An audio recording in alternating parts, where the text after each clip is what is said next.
എന്റെ പ്രിയനാദി സുന്ദരൻ, പതിനായിരങ്ങളിൽ ശ്രേഷ്ഠൻ, ലാസറിനെ ഉയർപ്പിച്ചവൻ, പാവികളെ വീണ്ടെടുത്തവൻ.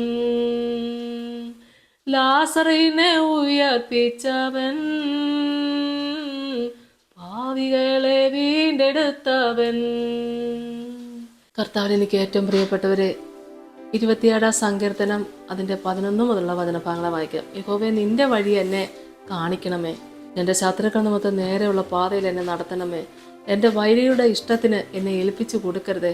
കള്ളസാക്ഷികളും ക്രൂരത്വം വിശ്വസിക്കുന്നവരും എന്നോട് എതിർത്ത് നിൽക്കുന്നു. ഞാൻ ജീവനുള്ളവരുടെ ദേശത്ത് യഹോവയുടെ നന്മ കാണുമെന്ന് വിശ്വസിച്ചില്ലെങ്കിൽ കഷ്ടം. യഹോവയെങ്കിൽ പ്രത്യാശ വയ്ക്കുക, ധൈര്യപ്പെട്ടിരിക്കുക. നിങ്ങളുടെ ഹൃദയം ഉറച്ചിരിക്കട്ടെ, അതേ യഹോവയെങ്കിൽ പ്രത്യാശ വയ്ക്കുക. ദൈവത്തിന് സ്തോത്രം. വളരെ മനോഹരമായ ദൂത്. യഹോവേ, നിന്റെ വഴി എന്നെ കാണിക്കണമേ, എൻ്റെ ശത്രുക്കൾ നിമിത്തം നേരെയുള്ള പാതയിൽ എന്നെ നടത്തണമേ. ആ പ്രാർത്ഥന നമുക്ക് എപ്പോഴും ആവശ്യമാണ് ദൈവമക്കളെ. ദൈവസന്നിധിയിൽ എപ്പോഴും നമുക്കത് ആവശ്യമാണ്. ശത്രു എപ്പോഴും പിന്തുടരും നമ്മുടെ പിന്നാലെ ഏത് വിധത്തിലും. ആമേൻ. എന്നാൽ കർത്താവിനെ അറിഞ്ഞ് ജീവിക്കുന്ന പ്രിയപ്പെട്ട ദൈവമക്കളെ, പോകേണ്ട വഴി കർത്താവ് നമുക്ക് കാണിച്ചു തരും. സ്തോത്രം. എൻ്റെ ശത്രുക്കൾ നിമിത്തം നേരെയുള്ള പാതയിൽ എന്നെ നടത്തണമേ. എൻ്റെ വൈരികളുടെ ഇഷ്ടത്തിന് എന്നെ ഏൽപ്പിച്ചു കൊടുക്കരുതേ. വൈരികളുടെ ഇഷ്ടം എന്തായിരിക്കും? എന്നെ തകർക്കുക എന്നുള്ളതാണ്. എന്നാൽ സങ്കീർത്തനക്കാരനോട് പറയുന്നു, ദൈവത്തോട് അപേക്ഷിക്കുക, എൻ്റെ വൈരികളുടെ ഇഷ്ടത്തിന് എന്നെ ഏൽപ്പിച്ചു കൊടുക്കരുതേ.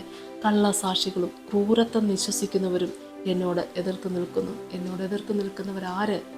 കള്ളസാക്ഷികളും ക്രൂരത്വം വിശ്വസിക്കുന്നവരും.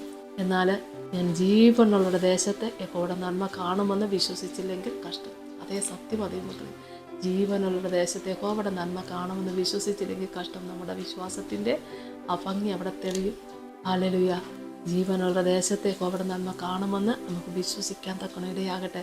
വിശ്വസിക്കുന്നവർ ദൈവമഹത്വം കാണും. ആമേൻ. സ്തോത്രം. യഹോവയെങ്കിൽ പ്രത്യാശ വയ്ക്കുക, ധൈര്യപ്പെട്ടിരിക്കുക. നിങ്ങളുടെ ഹൃദയം ഉറച്ചിരിക്കട്ടെ. യഹോവയെങ്കിൽ പ്രത്യാശ വയ്ക്കുക.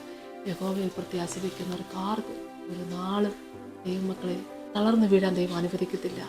ആമേൻ. സ്തോത്രം. യഹോവ നമുക്ക് സങ്കേതവും കോട്ടയും. ഞാൻ ആശ്രയിക്കുന്ന പാറയാണ്. ദൈവത്തിന് സ്തോത്രം. ആശ്രയിക്കുന്ന പാറ ഉറപ്പുള്ള പാറയാണ്. ദൈവത്തിൻ്റെ നാമത്തെ മഹത്വപ്പെടുത്താൻ എല്ലാവരെയും ഒരുക്കട്ടെ. നമുക്ക് പ്രാർത്ഥിക്കാം. സ്തോത്രം. കർത്താവേ, കരുണാസമ്പന്നന്റെ സ്വർഗീയ നല്ല ദൈവമേ, കർത്താവിൻ്റെ തിരുസന്നിധിയിലേക്ക് അടിയങ്ങളെ സമർപ്പിച്ചുകൊണ്ട് പ്രാർത്ഥിക്കുന്നപ്പ ദൈവമായ കർത്താവെ, കർത്താവിൽ പ്രത്യാശയുള്ള മക്കളെ എല്ലാവരെയും ഈ സമയത്ത് കർത്താവെ സമർപ്പിച്ച് പ്രാർത്ഥിക്കുക. തളർന്നു പോകാതിരുന്നത് ദൈവത്തിൻ്റെ സന്നിധിയിലുള്ള പ്രത്യാശ നിമിത്തമായിരുന്നല്ലോ. കർത്താവെ, ശത്രുക്കൾ നിമിത്തം ഒരുപാട് പ്രശ്നങ്ങളും പ്രതികൂലങ്ങളും കടന്നു വരുമ്പോഴും തളർന്നു വീഴാതെ ഇരുന്നത് കർത്താവെ പ്രത്യാശ ദൈവസന്നിധിയിൽ സമർപ്പിച്ച മക്കളാണല്ലോ കർത്താവെ. പ്രത്യാശയോടെ ദൈവസന്നിധിയിൽ നിന്ന മക്കളാണല്ലോ കർത്താവെ. പ്രത്യാശയ്ക്ക് ഭംഗം വരാതെ കാത്തു പരിപാലിച്ച ദൈവത്തിന് സ്തോത്രം എന്ന് സ്തുതിക്കുന്നു കർത്താവെ. ദൈവമേ, അവിടുത്തെ നാമമഹത്വത്തിന് വേണ്ടി എത്ര കാലം ഞങ്ങൾക്ക് ഈ ഭൂമിയിൽ വാസമുണ്ടോ ഞങ്ങൾ അറിയുന്നില്ല കർത്താവെ. അത്ര കാലം എൻ്റെ പ്രിയന് വേണ്ടി നല്ല സാക്ഷികളായി തീരുവാൻ കർത്താവ് സഹായിക്കണം. യേശുവിൻ്റെ നാമത്തിൽ തന്നെ. ആമേൻ. യേശുവേ സ്തോത്രം.